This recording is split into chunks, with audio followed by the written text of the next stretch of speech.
우리 하나님의 말씀 함께 보시겠습니다. 오늘 우리에게 주시는 말씀은 누가복음 22장 39절로 46절까지 말씀입니다. 신약성경 135쪽에 있습니다. 누가복음 22장 39절로 46절까지 저하고 한 절씩 교독해서 봉독하겠습니다.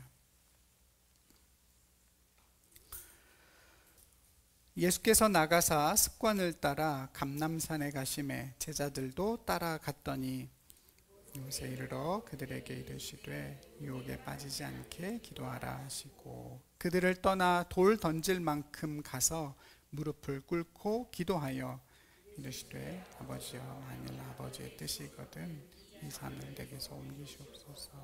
그러나 내 원대로 마시옵고 아버지의 원대로 되기를 원하나이다 하시니 천사가 하늘로부터 예수께 나타나 힘을 더하더라.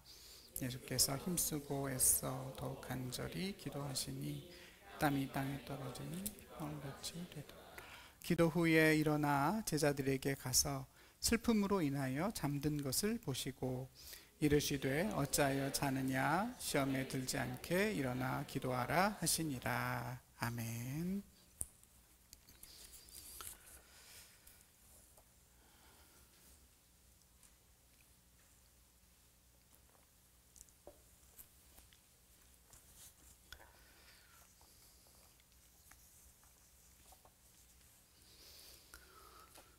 오늘 본문 44절에 힘쓰고 애써 더욱 간절히를 오늘 말씀의 제목으로 삼습니다. 이 말씀이 저와 여러분의 삶이 되기를 바랍니다. 오늘은 예수님의 유명한 겟세마네 기도에 관해서 함께 살펴볼 텐데요. 본문의 맥락은 지난주에 말씀드린 바와 같습니다.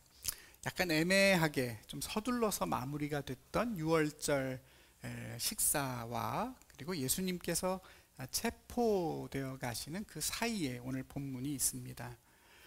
불법자의 동류로 역임을 받는 거기까지 참아야 된다 하시는 말씀에 우리 힘으로는 도저히 순종할 수가 없기 때문에 오히려 한 주를 또 살아보니 내가 불법자의 동류로 역임을 받는 게 아니라 그냥 죄 없는 사람을 불법자의 동류로 여겨버리는 경우도 있더라고요. 우리가 우리의 힘으로는 그 말씀에 순종하기가 참 어렵기에 우린 그냥 성급히 칼을 들어서 맞서거나 아니면 여종의 말에도 주님을 저주하는 굴종의 모습이 되기가 너무나 쉽기에 예수님께서는 그 둘 사이 어딘가 그 좁고 험한 길을 걸어가기 위해서 다시 기도의 자리로 나아가십니다. 오늘 본문은 그런 예수님께서 습관을 따라 감람산에 가셨다, 올리브산에 가셨다 이렇게 말합니다. 습관을 따라서 자주 그 산에 올라가셨고 또 40절에 보면 그곳에 이르러 라고 되어 있어서 제자들이 다 알고 있는 어떤 특정한 장소가 있다 하는 것을 짐작해 보게 됩니다. 감람산은 좀 그렇게 큰 산은 아니지만 그렇다고 아주 조그만 동산은 아닙니다. 겟세마네 동산이 감람산의 한 부분이고 감람산은 대략 우리나라 북한산이랑 높이가 비슷해요. 해발 한 800m 정도 되니까 그렇게 작은 산은 아니죠. 예수님이 감람산에 계시다 하는 정보만으로는 예수님과 제자들이 자주 가는 그곳이 어디인지 알 수가 없고 그래서 그걸 아는 가룟 유다의 역할이 꼭 필요했습니다. 예수님께서 이런 감람산에 자주 습관을 따라 가신 이유가 뭐냐, 여기에 대해서 앞에 21장에 보면 예수님께서 낮에는 성전에서 가르치시고 밤에는 이 산에 가서 쉬셨다 이렇게 나옵니다. 그러니까 기도만을 위해서 그 목적으로만 가셨던 건 아니고 하루의 일상을 다 마치고 쉬기 위해, 자기 위해 감람산에 가셨고 또 거기서 간혹 기도하셨다 하는 얘기입니다. 산기도 하러 가셨다 이렇게 꼭 생각할 필요는 없을 것 같아요. 예전에는 산기도 이런 거 많이 했었는데 혹시 여러분 기억에도 있으신지 모르겠습니다. 저는 청년 시절에 좀 기억이 있는데 금요 기도회가 끝나고 나면 가끔 시간이 남는 사람들끼리 산에 있는 기도원으로 가서 산기도를 했던 기억이 납니다.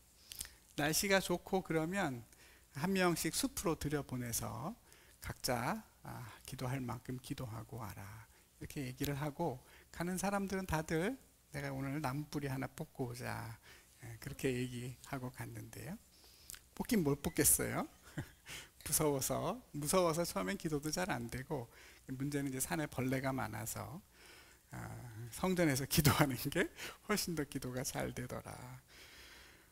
예수님이 그런 산기도 가신 건 아닙니다. 예수님과 제자들의 고향이 다 어디 쪽이죠?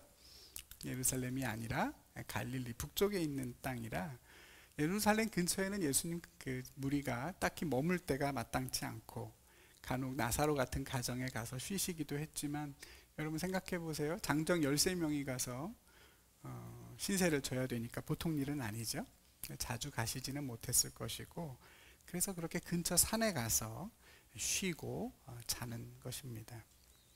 그러니까 여러분, 사실 예수님께서 습관을 따라 감람산에 가서 기도했다 하는 이 말씀은 그렇게 막 낭만적이거나 또는 어떤 거룩하고 경건한 느낌으로 받을 필요는 없습니다. 오히려 예수님의 고단한 삶이 그대로 묻어나는 겁니다. 그 일상이 얼마나 버거웠고 또 형편이 얼마나 열악했는가, 그럼에도 끝까지 제자들과 함께 기도의 자리를 지켜내려고 하신 주님의 그 질긴 노력을 우리는 이 말씀을 통해 다시 한번 헤아려 보게 됩니다. 어디 좋은 데 가서 대접받고 쉬신 게 아니죠. 여우도 굴이 있고 또 새도 집이 있지만 인자는 머리 둘 곳이 없다 하신 주님 말씀 그대로였습니다. 그런 주님의 모습을 보면서 저는 오늘 이렇게 아침 일찍 예배를 드리러 오신 우리 성도님들과 많이 오버랩이 되기도 합니다. 주일 아침에 보면 우리 성도님들 얼굴에도 한 주의 고단한 일상이 가득 담겨 있을 때가 많습니다. 입 주변이 헐어 계신 분도 계시고, 안색이 안 좋은 때도 있고, 또 표정이 대부분 좀 경직되어 계시기도 하고, 여기저기 얼굴에 고단함이 묻어 있습니다. 그래서 목사의 제일 큰 보람 중에 하나가 뭐냐면요, 예배 다 끝나고 이제 집으로 돌아가시는 여러분의 얼굴이 들어올 때와 좀 달라지는 겁니다. 훨씬 더 밝고 환해지고 씩씩해져서 나가시면 그게 그렇게 저는 개인적으로 좋습니다. 물론 예배 끝나서 이제 아싸 좋다 뭐 이제 쉬러 가자 뭐 그것 때문인지는 모르겠습니다만, 저는 그게 아주 큰 목사의 보람으로 알고 살아갑니다. 어쨌거나 한 주의 삶을 그렇게 다 잘 살아내고 또 다시 이렇게 예배하는 자리 섬기러 오신 분들 참 귀하고 대단합니다. 예수님께서 감람산에 오르시듯이 여러분은 용산에 올라와 계십니다. 찾아보니까 용산이 서울의 산 이름이에요. 인왕산의 능선 하나가 이 한강까지 와서 봉우리를 하나 더 만들었는데 그게 용의 형상을 닮았다, 그래서 용산이라 이름 붙였답니다. 예수님도 우리처럼, 예수님처럼 우리도 습관을 따라 기도도 하고 쉬기도 하러 여기 모여 계셨는데요.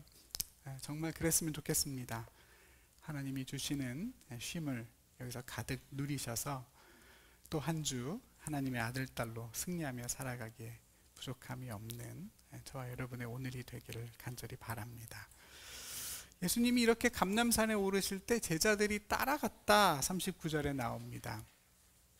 예수님 가는데 제자들 가는 건 당연한 일인데 이렇게 별도로 기록을 했다는 것은 이때의 동행이 평소와는 분명 달랐다, 그리고 그런 제자들의 모습이 대단히 중요하고 바람직했다라는 뜻입니다.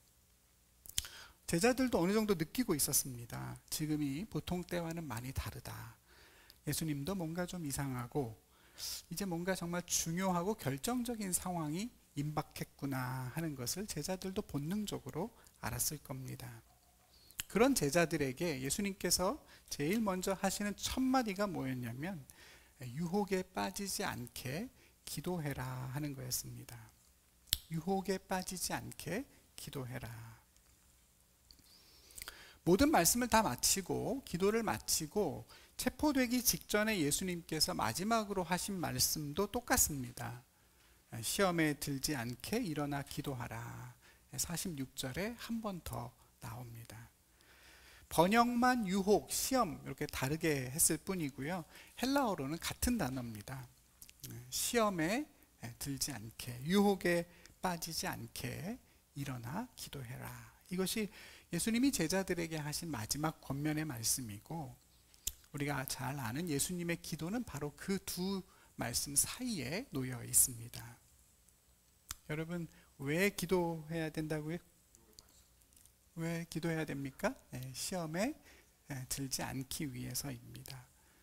다른 목적도 있고 우리의 기도 제목도 있겠습니다만, 그뿐만이 아니라 우리가 끊임없이 기도해야 되는 이유는 우리가 당하는 유혹에 빠지지 않기 위해서입니다. 시험에 들지 않게 기도한다라고 하는 건 두 가지 의미를 내포합니다. 하나는 기도라는 행위 자체가 우리를 시험에 들게 하지 않는 근본적인 능력이 된다는 것이고, 다른 하나는 우리가 드리는 그 기도의 내용 자체가 우리가 시험에 빠지지 않도록 하나님 도와주십시오, 이렇게 되어야 한다는 뜻입니다.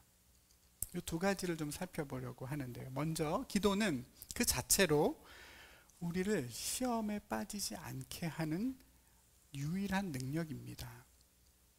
기도를 통해서 우리는 하나님과 직접적으로 연결되고 우리를 속에서부터 새롭게 하시는 하나님의 권능 안에 머물게 되기 때문에 그렇습니다. 기도만이 우리가 닥쳐오는 시험을 이길 수 있는 힘이 됩니다. 흔히 하는 말처럼 기도는 상황보다 사람을 먼저, 기도하는 사람을 먼저 바꿉니다. 그리고 그 사람이 다시 상황을 변화시켜 가죠. 상황은 그대로인데 그것을 능히 이기고 다스릴 수 있는 권세, 하나님의 아들, 딸 된 권세를 기도를 통해 일깨워 주는 것입니다. 능력 있는 기도가 따로 있는 것이 아니라 사실상 모든 기도가 그래서 다 위대합니다.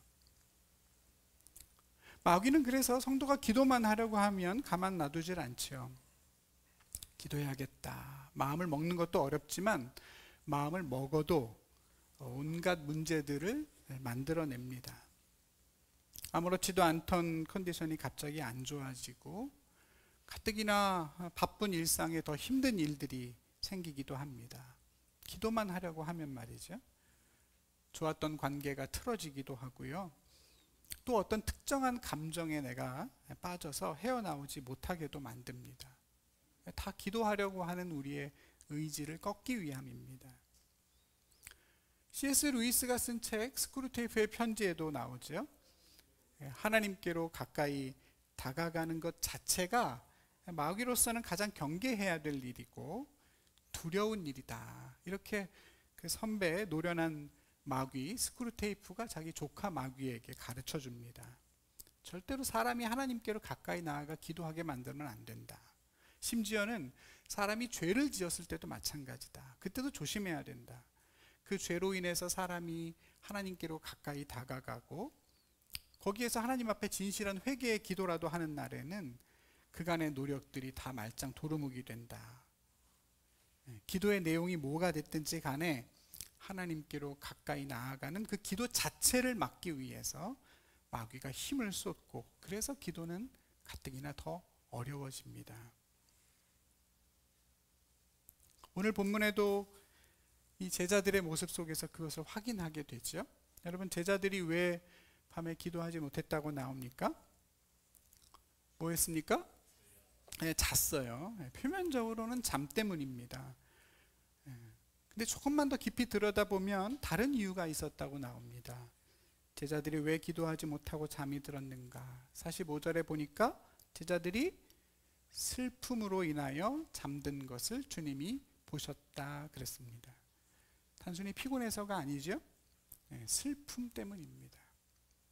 슬픔으로 번역된 단어를 사전에서 찾아보면 애통, 또 그렇게 우는 사람, 이렇게 나옵니다. 그러니까 애통하며 눈물을 흘리는 그런 슬픔을 말합니다.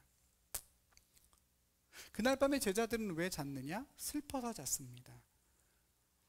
어떤 다른 이유가 있거나 신앙적인 문제 때문이 아니라, 나태해져서가 아니라 슬픔이라는 감정, 거기에 매몰됐기 때문입니다.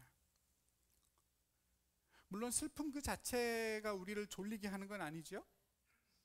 눈물 흘리면 잠이 오는 게 아니라 슬픔으로 인해서 우리의 마음이 지치고 무기력해져서 기도할 엄두가 안 나는 겁니다.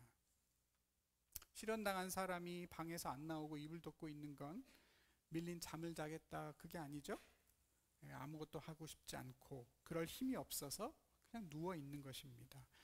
제자들이 지금 그런 슬픔에 빠졌다고 성경은 말합니다. 이제 곧 예수님께서 죽임 당하실 것들을 알고 있고 그 위험을 느끼고 있습니다. 그 자리엔 유다가 없었으니 예수님이 말씀하신 당신을 팔 사람이 누군지도 이땐 알았겠죠. 그래서 제자들의 마음속에 슬픔과 근심이 가득했다. 요한복음에 보면 나옵니다. 그냥 피곤하니까 자야지, 기도하기 힘들다, 이게 아닙니다. 기도하고 싶지만 슬퍼서 기도가 안 나온 겁니다.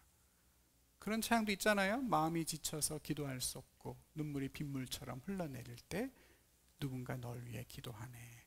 그런 상황입니다.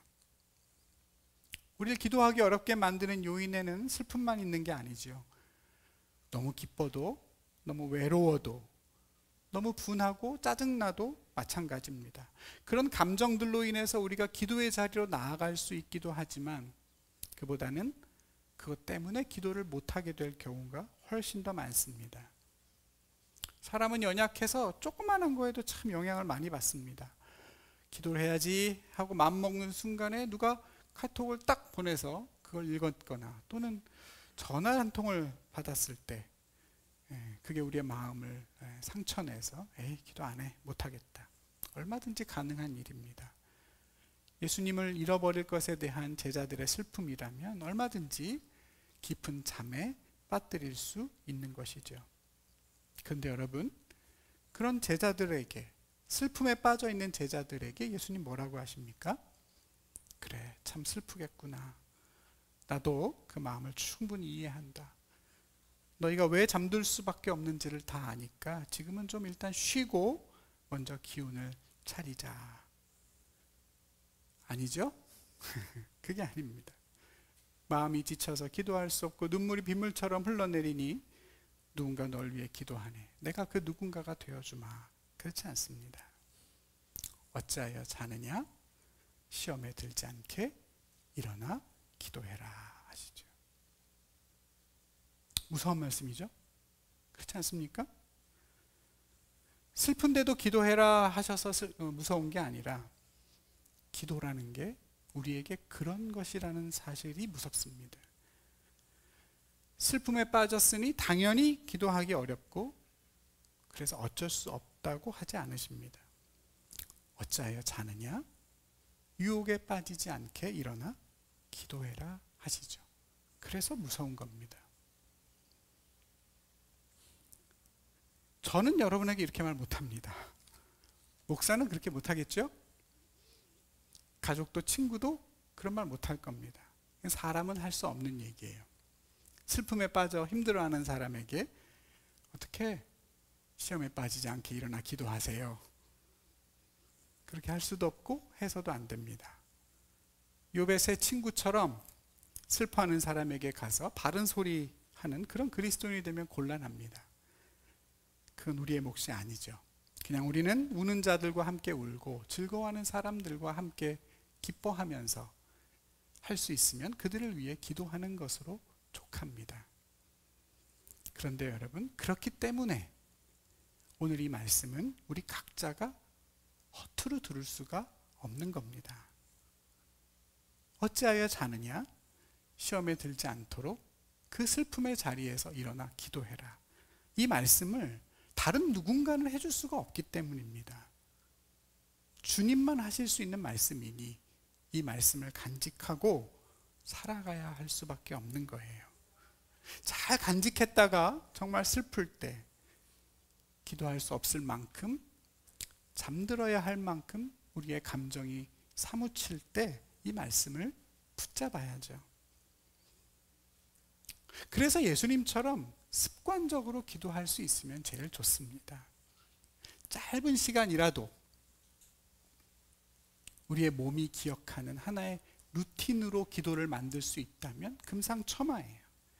비가 오나 눈이 오나 기쁘거나 슬프거나 한가하거나 바쁘거나 아무 상관없이 습관적으로 기도할 수 있도록 우리 자신을 연단해 가는 것이 필요합니다. 그렇지 않으면 기도가 너무 어렵기 때문입니다. 세상에는 온통 기도할 수 없는 이유로 가득하지 않습니까?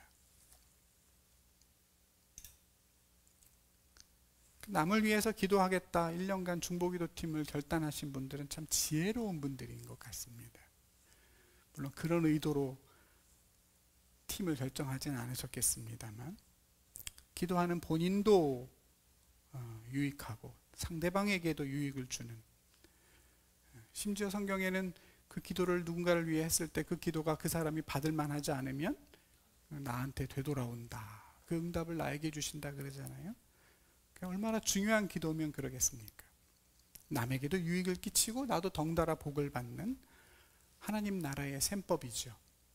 내가 유익을 얻으면, 내가 이익을 얻으면 남은 손해를 보는 세상의 제로섬이 아닙니다. 나도 좋고 너도 좋은 윈윈의 삶이죠.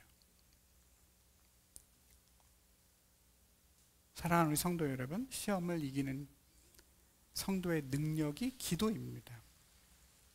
그리고 그 기도에 대하여 저와 여러분은 마귀처럼 지혜롭고 용이 주도해야 됩니다.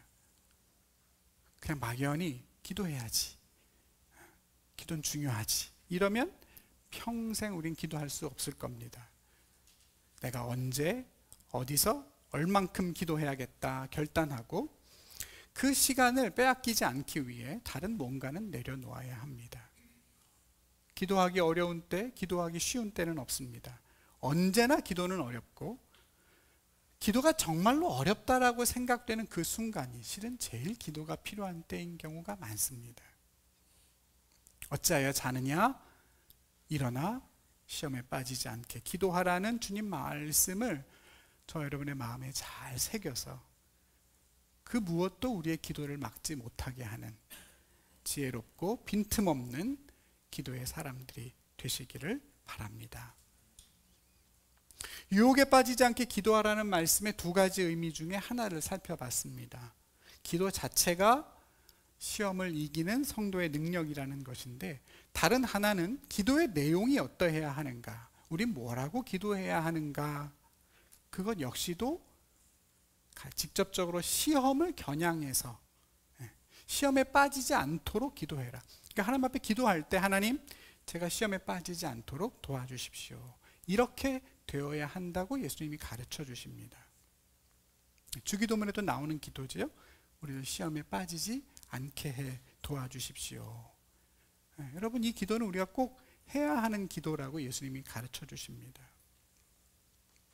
예수님의 기도가 오늘 꼭 그렇습니다. 시험에 빠지지 않도록 도와달라는 간구의 기도를 하십니다.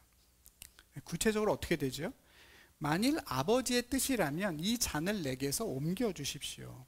그런데 내 원대로는 마시고 아버지의 원대로 되기를 원하나이다 기도하십니다. 근데 여기서 우선 한 가지 짚고 넘어갈 게, 시험이 뭐냐 하는 것에 대해, 시험의 본질에 대해서 한 가지 확인할 수 있습니다. 시험은 다른 게 아니라 우리의 뜻이 하나님의 뜻과 나뉘어져서 멀어지는 것을 가리킨다고 주님 말씀하십니다. 우리의 뜻이 하나님의 뜻과 멀어지고 분리되는 것을 가리켜 주님은 시험이라고 하십니다. 하나님의 뜻과 상관없이 그냥 내 마음대로 하길 바라고 그렇게 살려고 하는 유혹입니다. 그리고 그런 유혹들이 쌓인 우리의 삶의 모습들, 하나님의 뜻을 전혀 고려하지 않고 그냥 내 뜻대로 살아온 그 선택들이 모인 우리의 모습을 가리켜 성경은 시험이라고 말합니다. 예수님도 그 시험을 이기기가 너무나 어려웠다고 오늘 기도를 통해서 엿볼 수 있죠. 예수님께서 무릎을 꿇고 기도했다 성경에 나오는데, 사실 유대인들은 보통 서서 기도하죠. 일어서서 기도합니다. 그래서 성경을 찾아보면 무릎을 꿇고 기도한 내용이 그렇게 많지 않고 복음서에는 유일하게 여기 한 번만 나옵니다. 예수님이 왜 무릎을 꿇고 굳이 기도하셨나? 예수님의 기도의 내용을 생각해 보면 주님의 뜻을 하나님의 뜻 앞에 무릎 꿇리기 위한 기도였구나 생각해 보게 되죠. 내 뜻을 하나님의 뜻 앞에 굴복시키는 그것이 기도의 본질입니다. 근데 여기서 주목할 건 뭐냐면 예수님께서 그냥 무조건 하나님 당신의 뜻대로 다 하겠습니다 이렇게 기도하지 않았다는 것입니다. 아버지여, 만일 아버지의 뜻이라면 이 잔을 내게서 옮기시옵소서. 이게 주님의 기도의 첫 마디입니다. 다른 복음서에는 이렇게 옮겼습니다. 할 수만 있다면 나를 구원하여 이 때를 면하게 해 주십시오. 이렇게 기도하셨습니다. 나의 원대로 마시고 아버지의 원대로 되기를 원합니다. 이 말은 내 원, 내 소망, 내 뜻이 명확히 있었다는 얘기죠? 맞습니까, 여러분? 네. 무작정 나는 십자가를 무조건 질 거야 이게 아닙니다. 예수님께도 나름의 뜻과 계획이라는 게 있었어요. 바램이라는 게 있었습니다. 그리고 그것이 하나님의 뜻과 맞아떨어진다면 그렇게 되기를 간구했습니다. 그냥 속으로만 바란 게 아닙니다. 아, 내 뜻이 하나님의 뜻이면 좋겠다 이게 아니라 기도하셨죠. 하나님, 저의 뜻은 이것입니다. 저는 이걸 원합니다. 할 수만 있다면 잔을 옮겨 주십시오. 이게 제 뜻입니다. 그리고 아버지의 뜻이면 좋겠습니다. 분명히 이야기하세요. 이게 주님의 기도의 시작이고 시험을 이기는 기도, 우리의 기도에 있어서 너무나 중요한 부분입니다. 예수님께서 이 잔을 옮겨달라는 그 기도하셨다는 얘기를 우리는 하나의 어떤 형식적인 수사로 생각하면 안 됩니다. 어차피 예수님이라면 아버지의 뜻에 순종하실 게 뻔하니까 다 결심이 섰는데 그냥 말이니까 그렇게 한번 해본 거다. 예수님도 사람이니 어느 정도 인간적인 면모를 나타내기 위해서 그냥 하신 얘기지 실제로는 안 그러셨다 이렇게 생각하는 분은 안 계실 겁니다. 마태복음에 보면 예수님이 이때 제자 셋만 데리고 베드로, 야고보, 요한만 데리고 따로 가셔서 말씀을 하시죠. 뭐라고 하셨냐면 지금 내 마음이 괴로워서 죽을 것 같다. 나 지금 죽겠다. 너희들 내 옆에서 기도 좀 해다오. 예수님 그러십니다. 마음이 괴로워서 죽을 지경이라고 하세요. 제자들에게 그런 이야기를 다 토로했고 성경은 또 그걸 그대로 다 기록합니다. 여러분, 소크라테스라는 철학자가 사형 판결을 받고 죽기 하루 전날 밤에 감옥에서 친구들과 어떤 얘기를 나눴습니까? 그때 유명한 말을 하죠. 악법도 법이다 하면서 독배를 받아 죽습니다. 실제로 그 전날 밤에 최후를 기다리던 소크라테스가 그의 절친 크리톤이라는 사람과 나눈 대화가 플라톤에 의해 쓰여진 책 크리톤입니다. 그 책에 보면 그때 무슨 얘기가 있었는지가 다 나오는데요. 크리톤이 소크라테스한테 가서, 이 사람이 되게 부자였거든요. 내가 너를 빼줄 수 있는 모든 방법을 다 강구해 놨다. 그러니까 너는 나한테 얘기만 하면 다 빼줄 수 있다. 이렇게 얘기를 합니다. 그러니까 소크라테스가 뭐라고 하느냐, 일장 연설을 하죠. 철학 강연을 해줍니다. 왜 내가 탈옥할 수 없는가, 무엇이 정의이고 무엇이 법이며 국가이며 민주주의와 윤리를 이야기하며 내가 절대로 그렇게 할 수 없다는 것들을 논리 정연하게 설명합니다. 그리고 그 신념 그대로 독백을 마시고 죽게 되죠. 근데 예수님은 안 그러시죠? 그렇게 멋있는 모습은 아닙니다. 나 힘들어 죽을 것 같으니 나를 위해 기도해 달라. 제자들에게 부탁하고 할 수만 있다면 이 잔을 내게서 옮겨달라고 기도하십니다. 십자가에서도 하나님께 항변하죠. 나의 하나님 어찌하여 나를 버리셨습니까? 기도합니다. 누가 봐도 마땅히 가야 할 길을 가고 계시고 또 그 일을 위해서 3년 반을 열심히 달려오셨고 모든 걸 다 설명하셨고 만찬을 통해서 모든 마무리를 다 지어 놓으신 주님이신데 그걸 다시 하나님 앞에서 토로하며 어려워하십니다. 예수님이 중간에 여러 가지 고민을 하셨지만 예수님이 끝까지 담대하고 의연하게 십자가를 지시고 온 인류를 구원했다. 끝! 이렇게 되지 않습니다. 성경은 그렇게 말하지 않습니다. 예수님이 얼마나 힘겹게 그 길을 걸어가셨는지, 어떤 시험을 당하고 어떻게 어려워하셨는지 그 모습을 가감없이 설명합니다. 이유가 있는 거죠. 저는 이번에 예수님의 기도를 살펴보면서 예수님께서는 마지막 순간까지 십자가의 죽음을 피할 수도 있다는 가능성을 염두에 두고 계셨다는 사실을 분명히 느끼게 됐습니다. 뭔가 하나님의 다른 방법이 있을 거라고 예수님은 끝까지 희망을 버리지 않으셨을 겁니다. 그러니까 십자가 위에서 어째서 나를 버리셨단 말입니까? 라고 말할 수 있는 거죠. 그렇지 않습니까? 그 죽음이 너무나 당연한 것이고 내가 다른 기대를 하지 않았다면 나올 수 없는 얘기입니다. 예컨대 아브라함과 이삭의 모리아산의 장면을 생각해 보십시오. 아브라함과 이삭 모두 그 죽음의 불가피함을 다 알고 있었고 두 사람이 산에 올라갔을 때는 이미 그 죽음을 두 사람 다 받아들인 상태였습니다. 아브라함이 이삭을 결박해서 제단 위에 올려놓고 직접 칼을 들어 잡으려고 하죠. 다 큰 이삭이 100세가 넘은 할아버지 아브라함에게 복종합니다. 받아들인 거예요. 그렇게 아브라함이 칼을 들어 이삭을 잡으려고 하는 그 찰나의 순간에 천사의 소리가 들렸고 이삭은 목숨을 건지게 됩니다. 여호와 이레, 하나님께서 따로 예비하신 다른 길이 있다는 사실을 그 마지막 순간에 두 사람은 보게 되죠. 이건 두 사람이 전혀 예상하지 못한 결말이었습니다. 아브라함이 경험했던 그 하나님, 여호와 이레 하나님을 예수님도 바랄 수 있고 신뢰할 수 있지 않겠습니까? 그러니 왜 나를 버렸느냐라는 기도가 나오는 거 아니겠습니까? 비록 아버지 하나님의 뜻을 구하고 거기에 순종하셨지만 예수님은 심한 흔들림과 유혹 속에서 그 길을 걸어가셨고 그 시험을 이기기 위해 투쟁하듯이 기도하셨습니다.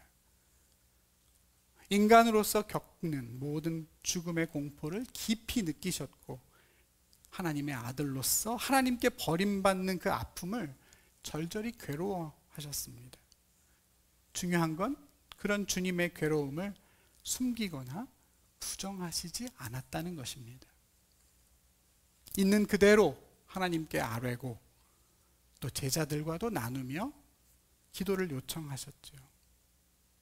오늘 천사도 그런 주님을 도왔다 그랬습니다. 우리가 어떻게 기도해야 하고 어떻게 시험을 이겨야 하는지 주님은 충분히 보여주십니다. 저와 여러분은 소크라테스의 제자도 아니고 예수님의 제자들이죠. 삶의 방향도 또 그 방향으로 나아가는 구체적인 우리의 모습도 예수님을 따르는 사람들입니다. 그런 우리에게 예수님의 기도는 많은 걸 생각하게 합니다. 우린 자주 예수님보다 더 의연하고 독립적이고 겉으로만 보면 훨씬 더 철이 든 모습일 때가 많습니다. 하나님 앞에서도 형제 자매들 앞에서도 진실하기가 어렵고 말로는 다 괜찮다고 말합니다. 유다처럼 혼자 끙끙거리다가 주님을 팔아 넘기기도 하고 베드로처럼 나는 안 그럴 겁니다라고 해놓고 주님을 저주합니다. 아버지의 뜻에 얼마든지 순종할 수 있을 것처럼 우리 말하고 행동하지만 결국 결정적인 순간엔 다른 열매를 맺고는 하죠. 그런 문제의 중심에 진실한 기도가 있다고 주님은 말씀합니다. 내가 정말 뭘 원하는지, 내가 뭘 두려워하는지, 내가 참으로 하나님께 구하고 싶은 게 뭔지 그걸 알고 나의 마음과 내 필요를 진실하게 분명하게 하나님께 아뢰는 거기에서부터 우리의 기도가 시작돼야 하는 것입니다. 그런 건 다 생략하고 그냥 막연하게 저는 하나님의 아버지의 뜻이 이루어지기를 바랍니다. 아버지의 뜻이 제 뜻이 되면 좋겠습니다. 이렇게 돼서는 기도가 아무것도 바꿀 수가 없습니다. 나도 잘 모르는 나의 진심을 먼저 내가 직면하고, 그것이 때론 욕심인 것 같지만 또 분명히 하나님의 뜻이 아닌 것 같을지라도 그것마저도 하나님 앞에 진실하게 토로해야만 우리를 변화시켜 가시는 하나님의 일하심을 보게 되는 것입니다. 저 오늘 예수님의 기도의 모습을 묘사한 그 44절을 설교의 제목으로 삼았습니다. 예수께서 힘쓰고 애써 더욱 간절히 기도하시니 땀이 땅에 떨어지는 핏방울같이 되더라 그랬습니다. 힘쓰고 애써 더욱 간절히. 예수님은 그 주님의 진심이 하나님 아버지의 뜻에 가서 닿기를 기도하셨습니다. 땀이 떨어지는 핏방울같이 된다는 건 정말 땀이 줄줄줄줄 피 흘리듯 나온다는 뜻이라고 해석하는 학자도 있고요. 요즘의 학자들은 그렇게 해석하더라고요. 이 사람이 극한의 스트레스를 받으면 땀에서 피가 같이 섞여 나오기도 한다. 그렇게 기도하셨을 거다 얘기하기도 합니다. 히브리서 말씀에 보면 예수님이 심한 통곡과 눈물로 기도했다 이렇게 나옵니다. 피와 땀과 눈물로. BTS 노래 중에 그런 거 있지 않습니까? 피땀 눈물. 정말 피와 땀과 눈물이 섞인 기도로 내 마음이, 내 뜻이 하나님의 뜻에 가서 다 그 하나님의 뜻이 이겨주시기를 간절히 기도한 겁니다. 그 간절한 기도가 어떻게 이루어져 있는지를 기억해야 됩니다.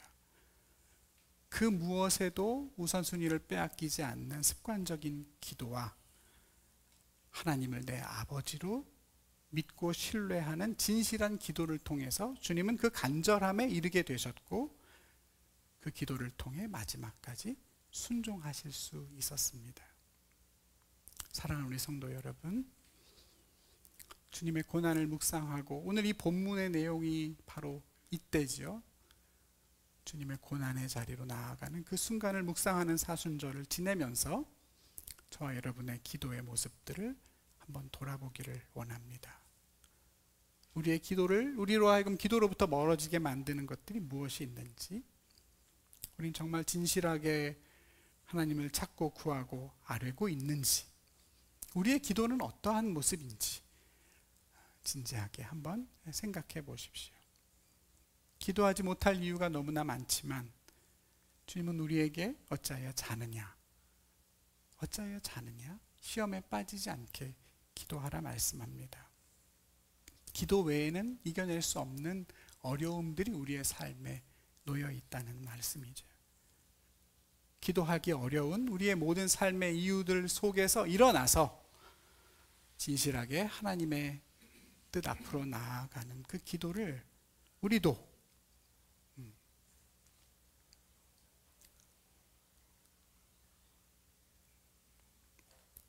피와 땀이 날 만큼까지는 아니어도 정말 열심히 더 간절히 기도해 나가야 합니다. 예수님은 쉬는 자리에서 기도하시고 기도하는 자리가 쉬는 자리였던 것 같습니다. 우리에게도 그런 어마어마한 순간이 오게 될 날이 있겠죠? 쉬면서 기도할 수 있고 우리의 기도의 자리가 우리에게 정말로 큰 쉼이 되는 그런 저와 여러분의 신앙으로 자라가기를 주님의 이름으로 축복합니다. 기도하겠습니다. 하나님, 예수님의 십자가의 여정을 우리가 따라가면서 오늘은 주님의 삶에 배어있는 간절한 기도를 만납니다. 아버지의 뜻 앞에 당신의 뜻을 무릎 꿇리기 위해 주님은 힘쓰고 애써 더욱 간절히 기도하십니다. 저와 우리 성도들의 삶도 그러하기를 원합니다. 바쁜 일상의 궤적 속에 늘 기도가 있고 힘쓰고 애써 기도하는 그 능력으로 삶에서 만나게 되는 많은 시험들을 이겨내고 하나님의 뜻을 이루어가는 우리들의 삶이 되게 하여 주시옵소서. 예수님의 이름으로 기도드립니다. 아멘.